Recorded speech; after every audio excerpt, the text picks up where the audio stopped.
अस्सलाम वालेकुम जी। आज हमारे साथ मौजूद हैं बहुत ही नफीस शख्सियत DIG Sheeba Shah, central jail जो लुक आफ्टर कर रही हैं। तो आज इनसे बात करते हैं कि जानते हैं थोड़ा इनके हवाले से यहाँ तक आने के लिए कितनी अनथक मेहनत करनी पड़ी इनको, क्योंकि बीइंग अ लेडी तो मिसाइल भी आते हैं, बहुत सारी चीज़ें होती हैं। तो आज इनसे जानते हैं कि जो आज इनकी माशाल्लाह कामयाबी का राज है वो क्या है। अस्सलाम वालेकुम। वालेकुम सलाम जी। कैसे मैम, खैरियत से? बस ठीक ठाक, आप कैसी हैं? शुक्र अल्हम्दुलिल्लाह। मैम माशाल्लाह आप being a lady and DIG women, तो थैंक यू सो मच, आपने हमें टाइम दिया। तो अपने बारे में क्या कहना चाहेंगे, हमारे देखने वालों को अपने बारे में थोड़ा सा बताएं कि आपने इब्तदाई तालीम कहाँ से हासिल की और ये शौक आपको कहाँ से आया इस फील्ड में? अच्छा चलें जी, मेरी एक एजुकेशन का जो बैकग्राउंड है वो कराची से ही है और इस पोस्ट में मैं through public service commission indulge हुई हूँ।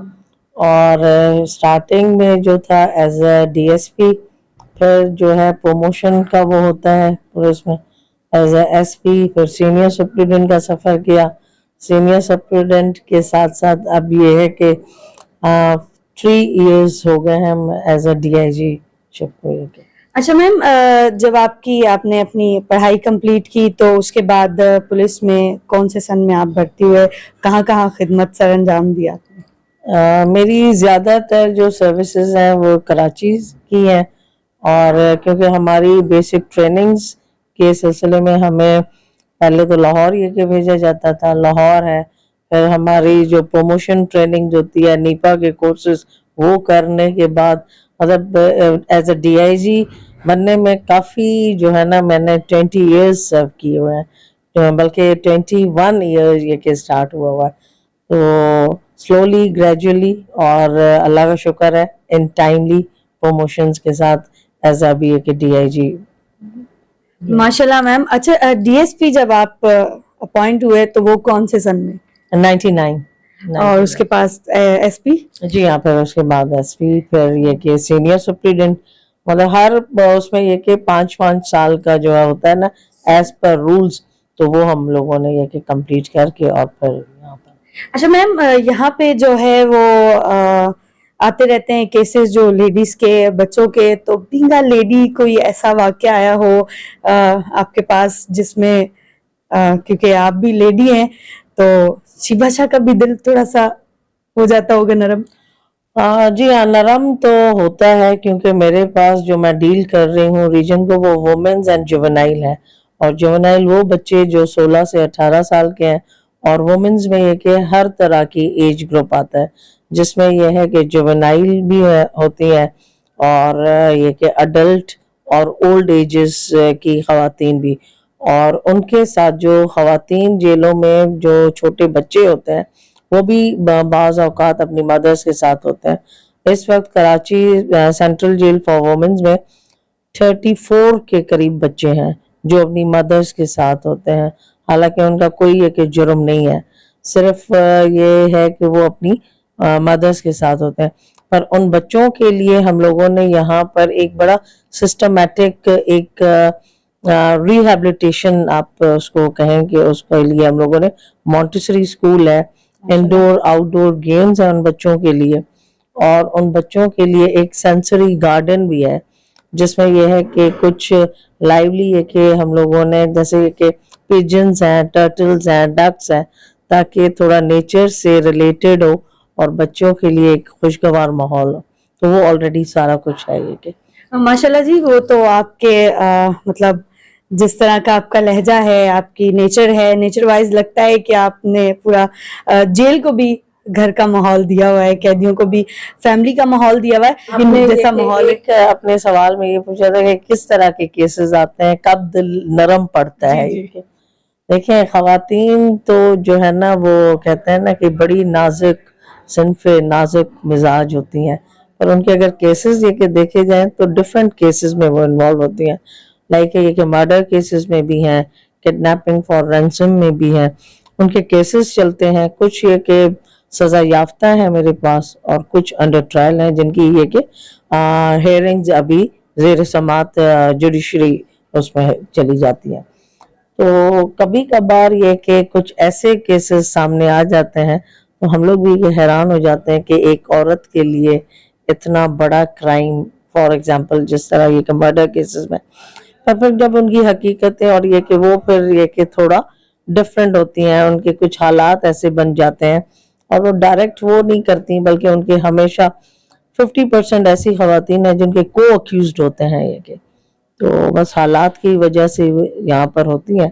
اور یہاں پر جتنا عرصہ یہ کہ رہتی ہیں تو ان کے لیے ایک اچھا ریہیبلیٹیشن ٹریننگ انسٹیٹیوٹ کے طور پر، جس طرح ہمارے ابھی پریزن کے تمام یعنی کہ سندھ کے پریزنز کے نام جو ہے وہ کریکشنل فیسلٹیز یعنی کہ women jail, central jail for womens and correctional facilities, یعنی اصلاح گھر کے طور پر ان کو یہاں پر رکھا جاتا ہے اور اصلاح باقاعدگی سے اور سسٹمیٹک وے سے ان کی ٹریننگز یہاں پر ہوتی ہیں، جس میں سارے فہرست کمپیوٹر لٹریسی پروگرامز ہیں. خواتین جو یہ کہ کمپیوٹر لٹریسی کورس میں جانا چاہتی ہیں تو میرے پاس وہ اس میں 50% ایسی خواتین ہیں جو بالکل illiterate، جن کو الف ب تک نہیں آتا، but they are very good in computer education. تو ہم لوگ یہ کہ 4 months کا 6 مہینوں کا کورس کرواتے ہیں اور ان کورسز کے جب اینڈ ہوتا ہے تو اینڈ آف دا کورس ان کو سرٹیفکیٹ جاری کیے جاتے ہیں. تو مقصد یہ جو میرے بتانے کا مقصد ہے، جس طرح یہ کہ عام لوگ عام شہری بھی سنیں کہ جیلوں میں کیا کیا یہ کہ ہو رہا ہے، صرف بند کمرے یا کوٹھڑیوں میں ان کو نہیں رکھا جاتا، بس جسٹ لائک ایک اچھا ماحول یہ کہ دیا جاتا ہے تاکہ وہ باہر جا کر ایک کارآمد شہری بنے. تو وہ سرٹیفکیٹ پر ہم لوگ یہ کہ جیل کا نام مینشن نہیں کرتے. تو میرے نظر میں جو ہے نا یہ سب سے بہت اچھا ایک ہے، اور یہ میں نے انیشیٹیوز میں نے بذات خود یہ کہ لیا تھا کہ جیل کا ان پر ٹیگنگ یہ کہ نہ ہو، تاکہ وہ جب خواتین اور بچے باہر جاتے ہیں تو وہ اپنا جب یہ سرٹیفکیٹ کسی کو بھی دکھاتے ہیں تو اس میں جیل نہیں ہوتا، تو ایک پازیٹیو میسج یہ کہ کنوے جاتا ہے. تو ہمارے پاس جتنے بھی کورسز ہوتے ہیں، چاہے یہ ہے کہ کمپیوٹر ہو، ووکیشنل ٹریننگ انسٹیٹیوٹ ہے ہمارے پاس، بیوٹیفیکیشن کا کورس کروایا جاتا ہے خواتین کے لیے، بیوٹی پارلر بھی ہے یہاں پر، تو ان کو پرسنل گرومنگ جس طرح آج کل ہے، پیڈیکیور مینیکیور سارا کچھ اپڈیٹ یہ کہ رہتی ہیں. اس کے ساتھ ساتھ جم بھی ہے ہمارے پاس تاکہ خواتین اپنے آپ کو کس طرح فٹ یہ کہ رکھے اپنی فٹنس کے اس پر. تو ساری چیزیں ہیں، لائبریری ہے، فائن آرٹس کی کلاسز بھی ہوتی ہیں، اور مزید یہ کہ ہینڈی کرافٹ پر یہ کہ فوکس کیا جا رہا ہے تاکہ چھوٹے چھوٹے اسکلز یہاں پر سیکھ کر وہ جب جائیں تو باہر اپنے آپ کو اور سوسائٹی میں کھڑے کس طرح ہونا چاہیے. آپ دیکھ رہی ہیں کس طرح یہ کہ بے روزگاری ہے اور مہنگائی ہے، تاکہ یہ والے اسکلز اگر یہ کہ آئیں گے تو وہ اپنے ہی گھر سے اسٹارٹ کریں گی تو دوبارہ اس کرائم میں یہ کہ نہیں آئیں گی. ماشاءاللہ جی، یہ بہت ہی اچھا انیشیٹو ہے اور قیدیوں کے لیے ان کا فیوچر سیکیور آپ ماشاءاللہ کرتے ہیں. میم یہ بتائیے گا کہ یہ ڈی ایس پی سے یا ڈی آئی جی تک کا جو پورا سفر ہے یہ کافی ٹف گزرا ہوگا، تو کوئی ایسا واقعہ جو آپ ہمارے دیکھنے والوں سے شیئر کرنا چاہتے ہو؟ نہیں، کوئی ایسا الحمدللہ کوئی ایسا ہولناک واقعہ پیش نہیں آیا تھا، بٹ یہ کہ اس میں بہت سارے یہ کہ ہرڈلز بھی ہوئے ہیں، اور ٹائم جو میں نے آپ کو بتایا ہے کہ 21 ایئرز مطلب میں نے جو دیے ہیں اس ڈپارٹمنٹ کو، اچھا بھی لگا ہے. اور جتنا اچھا ہم لوگ اپنی کیپیسٹی میں جتنے یہ کہ resources and as per the government یہ کہ جو انسٹرکشنز ہوتی ہیں، تو الحمدللہ جو بھی یہ کہ ہمیں ٹارگیٹ یہ کہ دیا گیا ہے تو الحمدللہ ہم لوگوں نے وہ فل اپ یہ کہ کیا ہے. اچھا مجھے یہ بتائیے گا، being a lady because I am a lady, تو ایک وومن کے لیے اور جو سوشل وومن ہوتی ہیں ان کے لیے بڑا مشکل ہوتا ہے ساری چیزیں مینیج کرنا، تو اس میں آپ اپنی فیملی کو کیسے ٹائم دیتے ہیں، کیسے مینیج کرتے ہیں؟ الحمدللہ یہ کہ دیکھیں ملٹی پرپز ٹاسک کھیلنا ہی جو ہے نا وہ ایک آرٹ ہے. اگر ہم لوگ یہاں پر رہتے ہیں تو صرف آفس کے کام جو ہے نا، پر یہ کہ آفس کے کام کیونکہ میں مدر ہوں، میرے بچے ہیں تو ان کی بھی یہ کہ فکر ہوتی ہے، پر الحمدللہ میری جوائنٹ فیملی ہے تو ٹیلی فون پر ہی یہ کہ ہو جاتی ہے کہ جی یہ انسٹرکشنز یہ کہ پاس کرتے ہیں. دوسرا یہ کہ ऑफिस के मामलात मैं ऑफिस तक ये कि लेकर जाती हूँ, फिर ऑफिस के बाद जो है ना वो प्योरली एक मदर, एक जो है ना कहते हैं कि बेटी बहू का ये कि रोल निभाती है। तो अल्हम्दुलिल्लाह सारी चीजें ये कि अच्छी तरह ये कि मैनेज हो जाती हैं। माशाल्लाह जी, सारी चीजें मैनेज करनी पड़ती हैं बिल्कुल, हर एक औरत को। तो इसी के साथ मतलब चलते ये कि हैं। अब अफसर तो हम लोग यहाँ पर हैं, पर घर में ये है कि वो कहते हैं ना कि जी बच्चे कहते हैं कि मम्मी आप अगर आई हैं तो फिर पसंदीदा उनके ये कि फेवरेट खाने, तो मैं कुकिंग भी ये कि करती हूँ। ये नहीं कि डीआईजी होने के नाते मैं घर का काम ना करूँ। तो औरत ये कि एक औरत मेरे ख्याल में मल्टी टारगेट्स को ये कि अचीव करने में जो है ना वो ज्यादातर 80% मैंने देखा है मैनेज कर लेती हैं। कहते हैं कि जी मतलब डीआईजी ऐसे ही तो नहीं बन जाता बंदा, तो डीआईजी शीबा शाह के नाम से लोग भी थोड़ा डरते भी होंगे, तो घर पे भी क्या डरते हैं? नहीं जी, घर पर नहीं डरते, ये कि घर पर ये कि बस ये कि मतलब आपको लग रहा है कि इतना टेरर ये कि मैं फैलाती होंगी, ये कि नहीं होता ये कि नहीं मतलब कोई घर पे नहीं कि वही डीआईजी पकड़ के जेल में बंद कर दे। बल्कि ये कि मेरा जो छोटा बेटा है वो कभी कभार अपनी टीचर को बोलता है कि जी मेरी मम्मा आपको पता है कौन से डिपार्टमेंट में काम करती हैं। Oh my God. तो ये कि उनकी जो क्लास टीचर्स हैं मेरे ख्याल में उनको पता है कि जी हमें पता है आपकी मम्मा जो है ना पुलिस में एक ही काम करती है। तो ये सब तो चलता रहता है। मैडम देखने वालों के लिए, आवाम के लिए, पब्लिक के लिए क्या मैसेज देना चाहेंगे?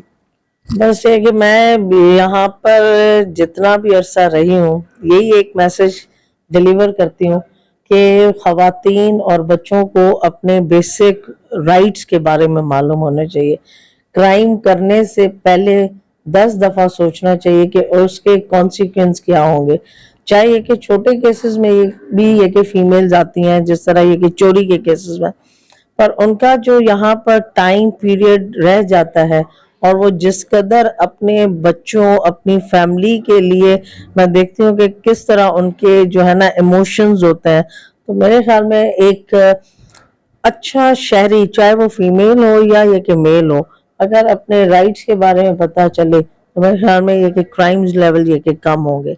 इजी टारगेट तो है कि जी चलें ये कि चोरी कर लेते हैं, पैसे ये है कि एकदम से आ जाएंगे, पर अगर ये है कि क्योंकि पकड़ तो खुदा की होती है, अगर एट द पाथ ये कि फौरी तौर पर ना हो, पर कभी कभार ये कि जिंदगी में ही बंदे को जो है ना सहना पड़ता है। तो मेरे ख्याल में बेसिक राइट्स का मालूम होना चाहिए। एजुकेशन जो है मतलब कहते हैं ना कि उसके लिए कोई उम्र नहीं है, कोई फिक्स अप नहीं है। तो एजुकेटेड लोग एजुकेशन बाशऊर होंगे तो क्राइम से ये कि थोड़ा उनका वास्ता ये कि दूर पड़ेगा ये कि। Thank you. Thank you.